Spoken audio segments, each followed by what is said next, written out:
मी अरुण घोडके. शिवचिंतन. इतिहासाच्या पानावरती जेव्हा एखादे नाव सुवर्णाक्षराने कोरले जाते, ते केवळ अंगी असलेल्या विलक्षण कर्तृत्व, नेतृत्व आणि विचारधारेमुळेच. शिवराय हे नावच मुळी एक संस्कार, एक विचारधारा आणि अखंड प्रेरणा आहे. स्वराज्य हे राज्यसत्तेचे प्रदर्शन नव्हते, ते जनतेच्या आत्मसन्मानाचे प्रतिरूप होते.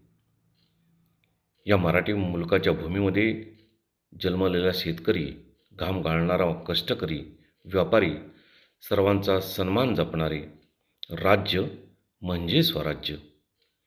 हे राज्य माझे आहे ही भावना नव्हे, तर हे राज्य आपले आहे हेच शिवशाहीचे वेगळेपण होते. शिवरायांची युद्धनीती म्हणजे कौर्य नव्हते, ती होती कल्पकता, अचूकता आणि वेगवान.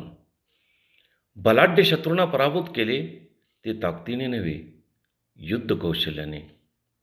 शिवरायांचा राज्यकारभार म्हणजे शिस्त आणि सुचिता यांचा संगम होता. अन्यायाविरुद्ध कठोरता आणि दुर्बलताविषयी करुणा ही त्यांची राजधर्माची व्याख्या होती. स्वराज्यामध्ये माणुसकीला केंद्रस्थानी मानले गेल्यामुळेच त्यांचे राज्य समतेचे आणि सलोख्याचे प्रतीक मानले होते. म्हणून शिवचरित्र हे केवळ नाव नाही, तो भावी पिढ्यांचे भविष्य आहे. बहुत काय बोलणे. राम, कृष्ण, हरी.